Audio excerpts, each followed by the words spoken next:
وَإِذْ قَالَ رَبُّكَ، اور جب فرمایا رب کا تمہارے رب نے للملائکتی فرشتوں سے، انی کہ بے شک میں جاعل بنا رہا ہوں، بنانے لگا ہوں، فی الارض زمین میں خلیفہ. یہ انسانوں کی پیدائش کی اب بات شروع ہو جائے گی اور بڑی اچھی اور بڑی طویل گفتگو ہوگی. قالو تو وہ عرض کرنے لگے فرشتے، اتجعل فیہا، کیا تو، یہ جو حمزہ ہے نا یہ استفہامیہ ہوتا ہے. تجعل تو بنائے گا، اتجعل کیا تو بنائے گا، یا کیا تو بنائے گا، بنا رہا ہے، فیہا زمین میں، اس میں، من ان کو، یفسدو جو فساد پھیلائیں گے، فیہا زمین میں، ویسفکو اور بہائیں گے، ویسفکو یسفکو الدماء اور جو خون بہائیں گے. لفظی ترجمہ سامنے لکھا ہوا ہے، آپ اس کو پاز کر کے لفظی ترجمہ آپ خود اپنے پاس نوٹ کر لیجئے گا. تو میں سمجھانے والا ترجمہ کر رہا ہوں، ورنہ مجھے معلوم ہے کہ یہ یسفکو جو ہے یہ صیغہ واحد مذکر غائب ہے. جی، ان کا کہنے کا مطلب ہے فرشتوں کا کہ انسان کو پیدا فرما رہا ہے یا اللہ تعالیٰ تو وہ خون بہائے گا. اور میں جمع کا صیغہ لے کے آیا ہوں. اگر بتانے کا مطلب یہ ہے کہ انسان تو بہت سارے ہیں نا، وہ انسان خون بہائیں گے. وَنَحْنُ جبکہ ہم، نحنو ضمیر، نسبح ہم تیری تسبیح بیان کرتے ہیں، بحمدی کا تیری پاکی کے ساتھ، تیری تعریف کے ساتھ ساتھ ہم تیری حمد بیان کرتے ہیں، تیری تعریف اور تیری حمد کے ساتھ. وَنُقَدِّسُ لَكَ اور ہم تیری تقدیس بیان کرتے ہیں. قال اللہ رب العزت نے فرمایا، انی میں جو ہوں نا، اعلم زیادہ بہتر جانتا ہوں، وہ چیز ما لا تعلمون جسے تم نہیں جانتے. اب یہ جو لکھا ہے نا کہ یہ جو اوپر دوبارہ سے آئے یہاں پہ جو آیت ہماری آیت نمبر 30 شروع ہوئی ہے، وَإِذْ قَالَ، اور جب اللہ رب العزت نے فرشتوں سے فرمایا. تو یہ جو اور جب، یہ جو بات آئی ہے نا، دراصل اس کا صحیح ترجمہ یہ ہے کہ اور یاد کرو، کیونکہ اللہ رب العزت یہ وہی نازل فرما رہے ہیں حضرت جبرائیل علیہ السلام کے ذریعے سے، کس پر؟ اپنے پیارے حبیب حضرت محمد صلی اللہ تعالی علیہ وآلہ وسلم پر. تو اللہ رب العزت کا یہ کلام اور یہ گفتگو کس سے ہو رہی ہے؟ اپنے پیارے نبی صلی اللہ تعالی علیہ وآلہ وسلم سے ہو رہی ہے. اللہ رب العزت اپنے پیارے نبی صلی اللہ تعالی علیہ وآلہ وسلم سے فرما رہے ہیں کہ آپ یاد کریں وہ وقت، وہ وقت کب؟ وَإِذْ قَالَ جب یہ ہوا تھا. اور آپ قرآن پاک میں کئی مقامات پر دیکھیں گے کہ جب یاد کرنے کا ذکر آئے گا تو آپ کو ذہن میں کچھ آئے گا، کچھ سوچئے گا اس بات پہ. اب رسول اللہ صلی اللہ تعالی علیہ وآلہ وسلم سے خطاب ہو رہا ہے، اور یاد کرو جب فرمایا تمہارے رب نے فرشتوں سے کہ میں مقرر کرنے والا ہوں زمین میں ایک نائب، خلیفہ، نائب. تو کہنے لگے فرشتے کہ کیا تو مقرر کرنے والا ہے زمین میں اس کو جو فساد برپا کرے گا، اس کو جو خون ریزیاں کرے گا. حالانکہ ہم تیری تسبیح بیان کرتے ہیں تیری حمد کے ساتھ، اور پاکی بیان کرتے ہیں تیرے ہی لیے. تو اللہ تعالیٰ نے فرمایا ہے کہ بے شک میں وہ جانتا ہوں جو تم نہیں جانتے. اس کے لیے اب میں یہ بھی آپ کو بتا رہا تھا تفسیر ابن کثیر سے، اور صفحہ نمبر 129 تھا، اور تفسیر صراط الجنان کی طرف اب جا رہے ہیں، اور اس میں صفحہ نمبر 104 سے اب آپ کو ایک واقعے کا جو ہے تھوڑا سا خلاصہ آپ کو بتا دیں، تاکہ آپ کو یہ آیت اور اس کی تفسیر اب جو مزید میں آپ کو بتاؤں گا تھوڑی سی سمجھ میں آئے. تو تفسیر صراط الجنان میں مفسر مفتی قاسم صاحب لکھتے ہیں کہ اس واقعے کا خلاصہ یہ ہے کہ اللہ تعالیٰ نے حضرت آدم علیہ السلام کی تخلیق سے پہلے فرشتوں سے فرمایا کہ میں زمین میں ایک خلیفہ بنانے والا ہوں. تو اس پر فرشتوں نے یہ عرض کی کہ یا اللہ تعالیٰ، کیا تو زمین میں اس کو نائب بنائے گا جو زمین میں فساد پھیلائے گا؟ اچھا، ابھی ہم نے نا، ابھی آپ کو یہ دیکھیں اسٹوڈنٹس، آپ کو ہم نے یہ بتانا ہے کہ فرشتوں کو یہ کیسے پتہ چلا تھا کہ زمین میں انسان نے آ کر فساد پھیلانا ہے. اللہ تعالیٰ سے فرشتوں نے عرض کی کہ تو اس کو پیدا فرمانے لگا ہے جو زمین میں خون بہائے گا؟ تو یہ کیسے پتا چلا تھا؟ یہ بڑا دلچسپ واقعہ ہے، آپ کو پتا چلے گا کہ انسانوں کے دنیا میں زمین پر انسانوں کے رہنے سے پہلے کوئی اور مخلوق یہاں رہتی تھی، اسی زمین پر۔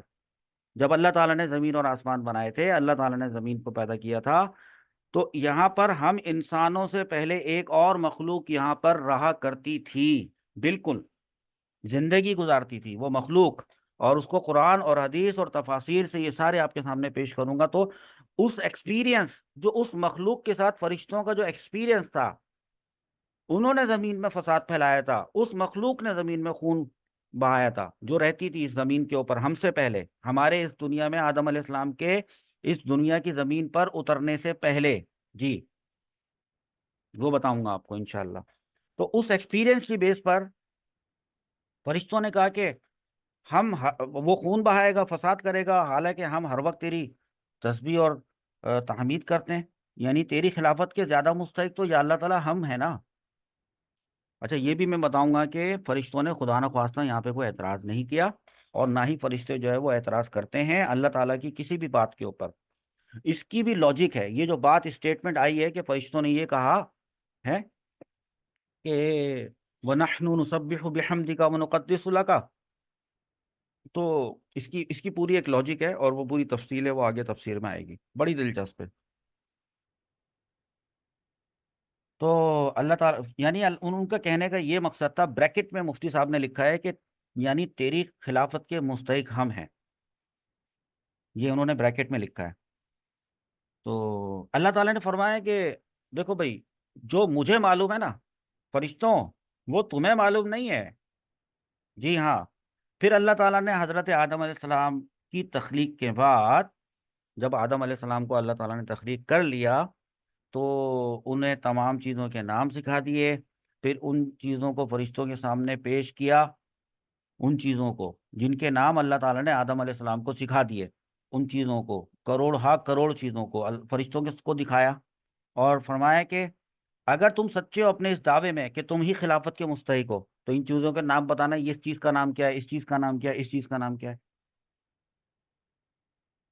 تو فرشتوں نے یہ جب چیزیں دیکھی تو ان کو نام نہیں پتا تھے ان کے، تو فرشتوں نے یہ سن کر عرض کیا کہ یا اللہ، ہمیں تو بس اتنا ہی پتا ہے جتنا تو نے ہمیں سکھایا ہے، اور اصل میں تو ساری علم اور حکمت تو تیرے ہی پاس ہے۔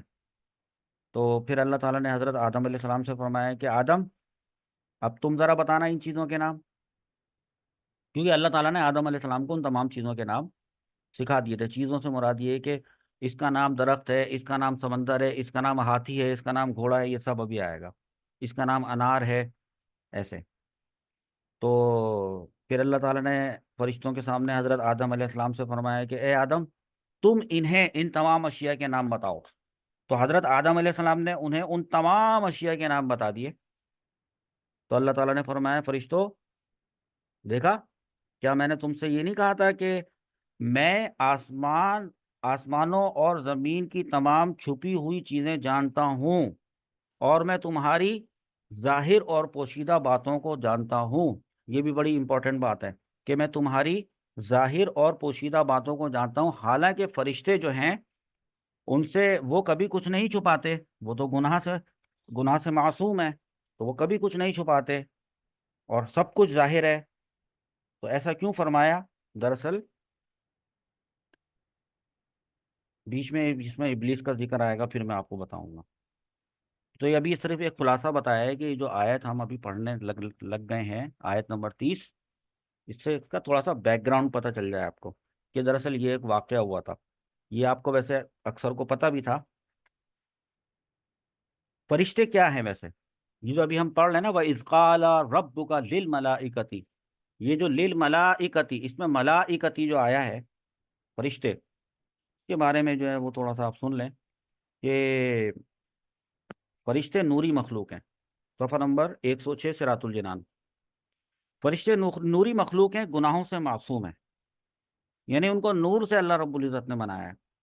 اللہ تعالیٰ کے معزز اور مکرم بندے ہیں، کھانے سے پینے سے پاک ہیں، نہ کھاتے ہیں نہ پیتے ہیں، ان کو اس بات کی کوئی ضرورت نہیں۔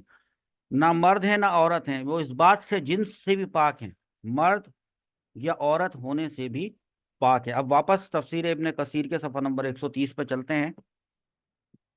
اس طرح میں نے نشان لگا کے رکھے ہوئے ہیں تاکہ میں کھو نہ جاؤں، کہیں بھٹک نہ جاؤں۔ تو اب ہم آ گئے صفحہ نمبر 130 پر واپس۔ اب دیکھیے بھائی، بظاہر یہی محسوس ہوتا ہے کہ اس سے مراد صرف حضرت آدم علیہ السلام کی ذات مراد نہیں ہے۔ کس سے مراد؟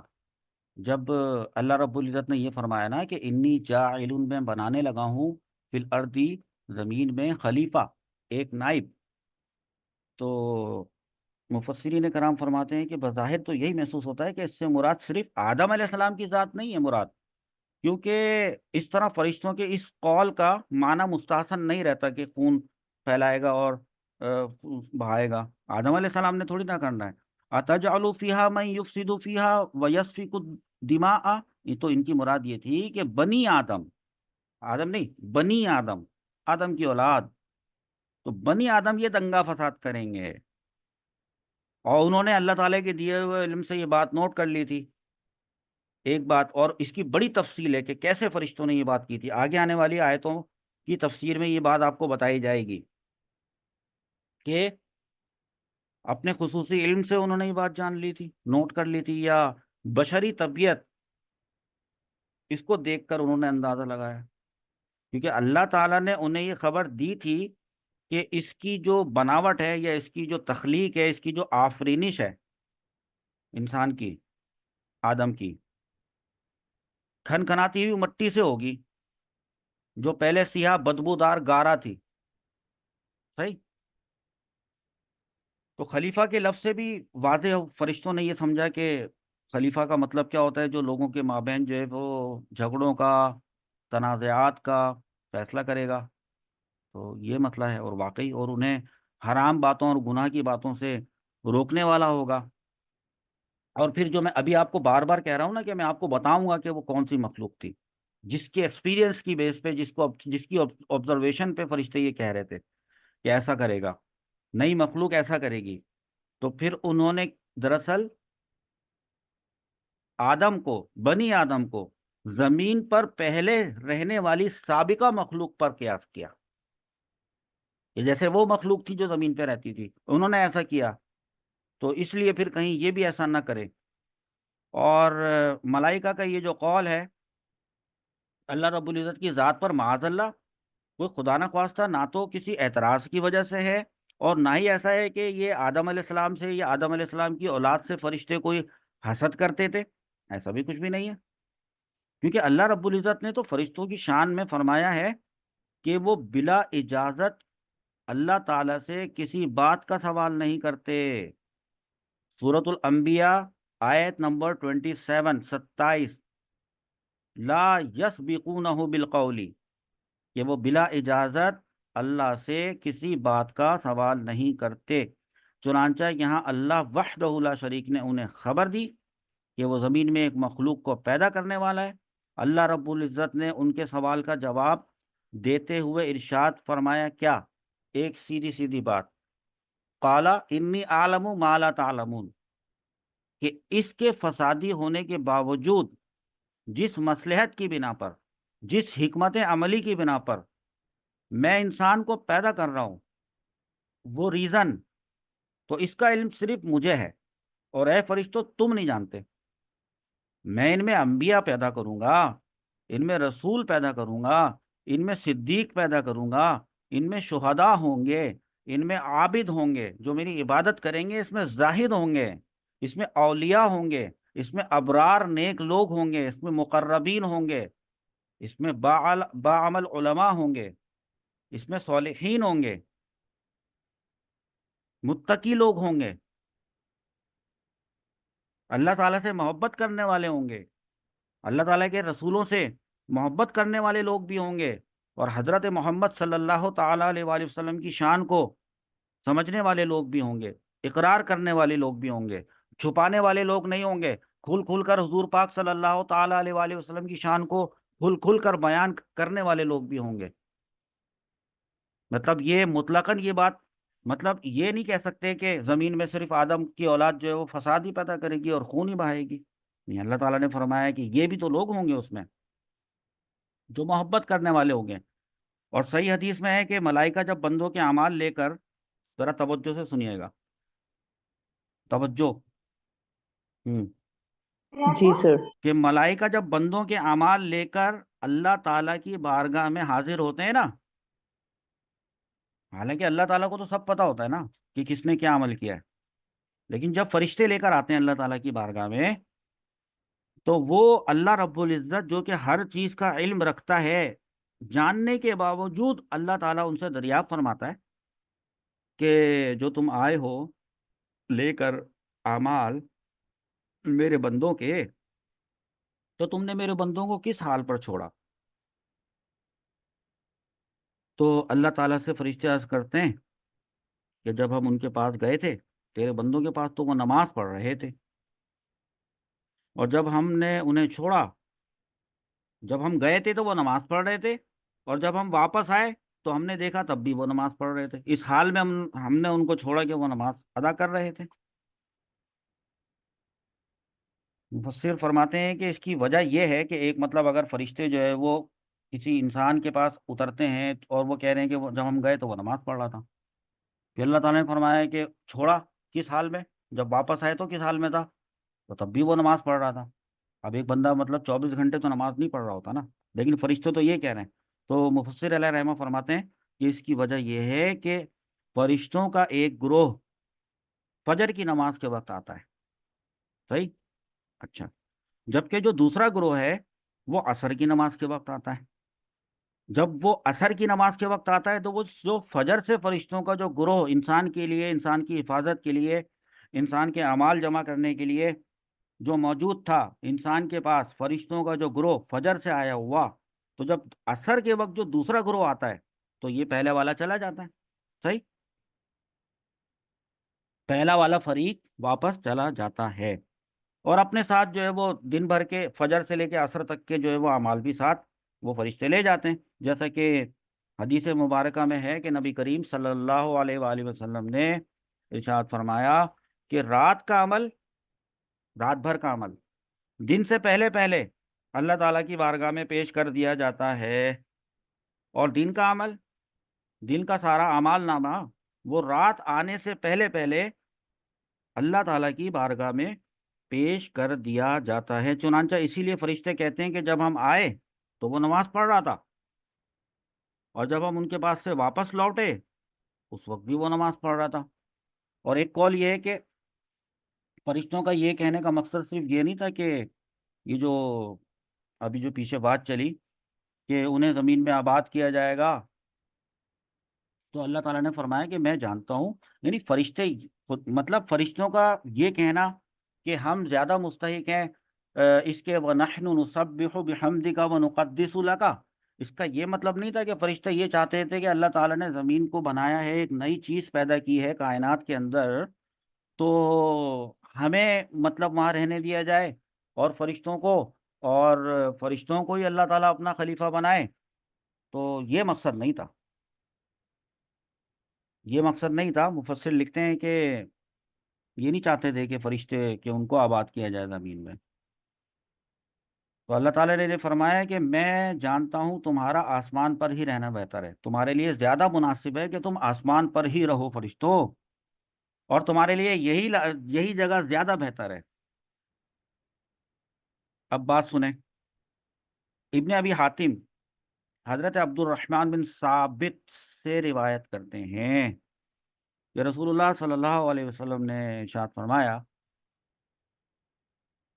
کہ زمین کو ابتداءً سب سے پہلے مکے سے پھیلایا گیا، اسٹارٹیڈ فرام مکہ، یعنی مکہ سینٹر ہے.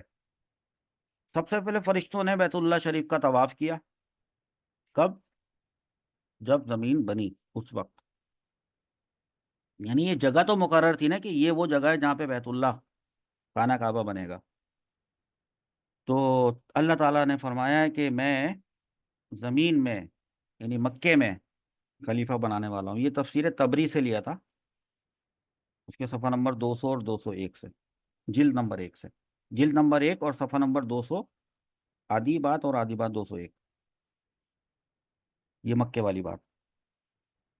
اس کے بعد اب دیکھیں بڑی امپورٹنٹ بات، ذرا جنات کی بھی بات کر لیتے ہیں، وہ ڈرنا نہیں ہے سنتے ہوئے۔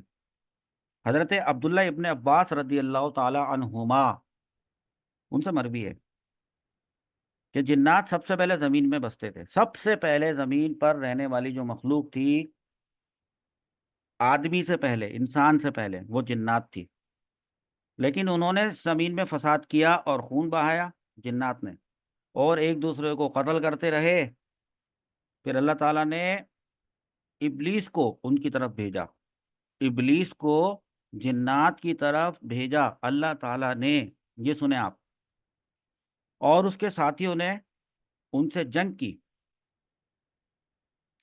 حتیٰ کہ انہیں مار مار کر سمندروں کی طرف اور پہاڑوں کی طرف اور بیابانوں کی طرف بھیج دیا۔ پھر حضرت آدم علیہ السلام کو اللہ تعالیٰ نے پیدا فرما کر زمین میں آباد کیا، تو گویا آپ اللہ تعالیٰ کے خلیفہ ہوئے۔ تو ابھی میں نے آپ کو ہلکا سا ایک ذکر آئیڈیا دے دیا ہے کہ اس زمین پر آدم علیہ السلام اور ان کی اولاد سے پہلے جنات رہتے تھے۔ اب سنیں اگلی بات، اگلی بات کے جو راوی ہیں وہ الگ ہیں، حضرت عبداللہ بن عمر رضی اللہ تعالیٰ عنہ۔ ابن ابی عاصم اپنی سند سے حضرت عبداللہ بن عمر رضی اللہ تعالیٰ عنہ سے روایت کرتے ہیں کہ جنات حضرت آدم علیہ السلام کی تخلیق سے 2000 سال پہلے زمین میں آباد تھے۔ کتنے؟ 2000 سال پہلے، حضرت آدم علیہ السلام کی تخلیق سے 2000 سال پہلے زمین میں، اسی زمین میں آباد تھے۔ میں ایسا نہیں ہے کہ اللہ تعالیٰ نے زمین تخلیق کی پھر آدم علیہ السلام کو تخلیق کر کے زمین میں بھیج دیا۔ 2000 سال قبل زمین میں آباد تھے جنات، انہوں نے زمین میں فساد انگیزی کی، لڑائی جھگڑا کیا، قتل و غارت گری کی ہے۔ جب خون بہایا تو اللہ تعالیٰ نے ان کو سبق سکھانے کے لیے فرشتوں کا لشکر بھیجا، فرشتوں کا لشکر۔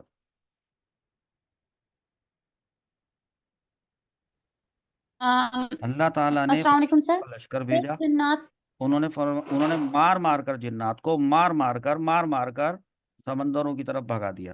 یہ آدم علیہ السلام سے پہلے کی بات ہو رہی ہے، آدم علیہ السلام کی تخلیق سے بھی 2000 سال پہلے کی بات ہو رہی ہے۔ ابھی سمجھ میں آیا آپ کو کہ جب اللہ تعالیٰ نے پھر یہ فرمایا نا کہ میں زمین میں جو ہے وہ خلیفہ بنا، جاعل فی الارض خلیفہ، تو پھر تو جب بنانے والا ہوں، تو پھر اس وقت یہ سوال و جواب ہوئے تھے کہ یا اللہ تعالیٰ تو نے پہلے بھی تو جنات کو اپنا خلیفہ بنایا تھا اور وہاں زمین میں بھیجا تھا، ہیں جی۔ حضرت ابو العالیہ اس آیت کی تفسیر میں لکھتے ہیں، جو آیت جس کی تفسیر آپ ابھی سن رہے ہیں، وہ لکھتے ہیں کہ اللہ تعالیٰ نے ملائکہ کو بدھ کے دن، جنات کو جمعرات کے دن، اور حضرت آدم علیہ السلام کو جمعے کے دن پیدا کیا۔ جنات نافرمانی کرتے جب، تو پھر فرشتے زمین پر اترتے اور ان کو سزا دیتے اور ان کو عذاب دیتے جب جنات نافرمانی کرتے، اور فتنہ اور فساد کو روکتے۔ اسی بنا پر فرشتوں نے یہ بات عرض کی کہ انسان بھی جنات کی طرح پھر زمین میں فساد برپا کرے گا ہے، اور جبکہ وَنَحْنُ نُسَبِّحُ بِحَمْدِكَ وَنُقَدِّسُ لَكَ، اس کا معنی یوں ہوگا کہ ہم تیری پاکی بیان کرتے ہیں تیری حمد کے ساتھ، اور یہ جو اہل شرک جن چیزوں کی نسبت آپ کی طرف کرتے ہیں، جو مشرکین جو جن بتوں کو کی نسبت آپ کی طرف کرتے ہیں، ہم تو ان سے بیزاری اور برات کا اظہار کرتے ہیں، فرشتے کہتے ہیں۔ اور تقدیس کا معنی کیا ہے؟ تجھے تمام پاکیزہ صفات سے متصف کرتے ہیں۔ صحیح مسلم کی حدیث نمبر 2093 حضرت ابو ذر غفاری رضی اللہ تعالی عنہ سے مروی ہے، بہت توجہ سے سننے والی حدیث، کہ رسول اللہ صلی اللہ تعالی علیہ وآلہ وسلم سے دریافت کیا گیا کہ یا رسول اللہ صلی اللہ علیہ وسلم، کون سا کلام زیادہ افضل ہے؟ کون سا کلام؟ تو آپ صلی اللہ تعالی علیہ وآلہ وسلم نے ارشاد فرمایا کہ وہ کلام جسے اللہ تعالیٰ نے اپنے فرشتوں کے لیے پسند فرمایا، وہ کلام سب سے زیادہ افضل ہے کہ فرشتے وہ کلام پڑھتے یا وہ بات کرتے وہ جملے. تو پوچھا گیا کہ فرشتوں کا کلام کون سا ہے، تو فرمایا سبحان اللہ و بحمدہ، سبحان اللہ و بحمدہ.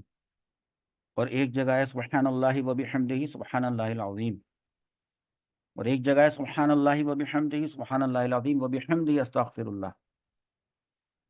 اور ایک جگہ ہے یہ تسبیح سبحان العلی الاعلی سبحانہ و تعالی. پھر سنیں سبحان العلی الاعلی سبحانہ و تعالی. یہ کہاں سے آئے؟ بیہقی نے حضرت عبد الرحمن بن قرط رضی اللہ تعالیٰ عنہ، آ گیا ایک صحابی کا نام حضرت عبد الرحمن، کیونکہ صحابی کا نام تمام لوگ نوٹ کرتے ہیں اور ایک فہرست بنا رہے ہیں جس میں وہ تمام صحابہ کرام کے نام نوٹ کر رہے ہیں. تو صحابی کا نام آیا ہے حضرت عبد الرحمن بن قرط. قرط کی اسپیلنگ بتا دیتا ہوں، قاف نقطوں والا را اور طا. تو قاف را اور طا سے یہ بنے گا، یہ آپ لکھیں گے رضی اللہ عنہ. ان سے روایت ہے کہ معراج شریف کی رات کو حضور اکرم صلی اللہ تعالی علیہ وآلہ وسلم نے فرشتوں کی ایک آواز سنی، وہ تسبیح کر رہے تھے. آسمانوں میں سے آواز سنی کہ وہ تسبیح بیان کر رہے تھے اللہ تعالیٰ کی، اور وہ یوں بیان کر رہے تھے سبحان العلی الاعلی سبحانہ و تعالی، سبحان العلی الاعلی سبحانہ و تعالی، سبحان العلی الاعلی سبحانہ و تعالی. یہ وہ بیان کر رہے تھے. تو یہاں پر ہم نے آپ کو جو بتایا نا، یہ جو فرشتوں نے یہ جو اس والی آیت میں فرمایا ہے، عرض کی اللہ رب العزت کی بارگاہ میں کہ وَنَحْنُ نُسَبِّحُ بِحَمْدِكَ وَنُقَدِّسُ لَكَ. وہ ہے کس طرح کرتے ہیں فرشتے؟ ایک تو سبحان اللہ و بحمدہ سبحان اللہ العظیم و بحمدہ استغفر اللہ، اور دوسری کون سی بیان کی ہے میں نے؟ سبحان العلی الاعلی سبحانہ و تعالی. ایک حدیث بیان کر کے اس بات کو ختم کرتے ہیں، کیونکہ اس کے بعد جو ہے وہ آنے والی ہے آیت نمبر اگلی 31 32 اور 33. 31 32 33 کی جو ہے وہ تفسیر بیان کی جائے گی. اس کے بعد ایک مرتبہ حضور اکرم صلی اللہ تعالیٰ علیہ وآلہ وسلم کے پاس ایک صحابی بہت غریب اور غربت کی حالت میں تشریف لائے اور کہا کہ میرے پاس کچھ بھی نہیں ہے کھانے کو، اور میں بہت زیادہ جو ہے وہ غریب ہو چکا ہوں، تو آپ مجھے کچھ ایسا بتائیں. حضور اکرم صلی اللہ تعالیٰ علیہ وسلم فرمایا کہ فجر کی نماز کے وقت یہ تسبیح پڑھا کرو جو تسبیح ملائکہ ہے، تسبیح ملائکہ. تو انہوں نے عرض کی کہ یا رسول اللہ تسبیح ملائکہ کیا ہے؟ تو فرمایا کہ تسبیح ملائکہ یہ ہے سبحان اللہ و بحمدہ سبحان اللہ العظیم. پھر سن لیں سبحان اللہ و بحمدہ سبحان اللہ العظیم. یہ حدیث میں الفاظ میں یہ تسبیح بیان ہوئی. فرمایا کہ اس کو 100 مرتبہ پڑھا کرو فجر میں. علماء کرام لکھتے ہیں کہ اس کو تسبیح کو پڑھنے کا جو سب سے بہترین وقت ہے وہ یہ ہے کہ فجر کی نماز میں اٹھے، 2 رکعت سنتیں پڑھے، اور فجر کی 2 رکعت فرض ادا کرنے سے پہلے بیٹھے سکون سے اور اس تسبیح کو 100 مرتبہ پڑھے سبحان اللہ و بحمدہ سبحان اللہ العظیم. اس کو پڑھے 100 مرتبہ، پھر اپنی فجر کی 2 رکعت فرض پڑھ لے. روزانہ ایسا کرے. علماء کرام فرماتے ہیں کہ اور اگر فرض کرے کہ اگر دیر ہو جاتی ہے صبح فجر میں اٹھنے سے اور اتنا ہی وقت رہ جاتا ہے کہ اتنے وقت میں 2 رکعت سنت اور 2 رکعت فرض ہی ہو سکتے ہیں، تو پھر ایسا نہ کرے، پھر فرض پہلے پورا پڑھے، کیونکہ قضا تو نہیں کر سکتے، اس کے بعد پھر پڑھ لے. یا کوئی مرد آدمی ہے مسجد گیا ہے اور وہ یہ دیکھتا ہے کہ میں ابھی 2 رکعت سنتیں پڑھ رہا ہوں اور اس کے بعد فوراً جماعت کھڑی ہو جائے گی، تو اب وہ یہ تھوڑی کرے گا کہ وہ یہ تسبیح بیٹھ کے پڑھے گا. جماعت تو واجب ہے نا، وہ جماعت سے نماز ادا کرے گا، اس کے بعد مسجد میں بیٹھا رہے. بہرحال وہ جو صحابی جن کو حضور پر نور صلی اللہ تعالیٰ علیہ وسلم نے یہ تسبیح بتائی سبحان اللہ و بحمدہ سبحان اللہ العظیم، تو ایک مرتبہ رسول کریم صلی اللہ تعالیٰ علیہ وسلم تشریف لے جا رہے تھے تو دیکھا کہ ایک بہت مالدار شخص ہے اور وہ لوگوں کی مدد کر رہا ہے، ان میں مال تقسیم کر رہا ہے. تو حضور صلی اللہ تعالیٰ علیہ وآلہ وسلم نے اس کو دیکھ کر پہچان لیا کہ یہ تو ابھی آیا میرے پاس تھا اور یہ تو انتہائی غریب تھا. تو وہ شخص کہتا ہے کہ یا رسول اللہ صلی اللہ علیہ وسلم ابھی 7 دن ہی پورے نہیں ہوئے تھے کہ اللہ تعالیٰ نے مجھے اتنا دیا ہے، اس تسبیح کی وجہ سے اتنا دیا ہے، اتنا دیا ہے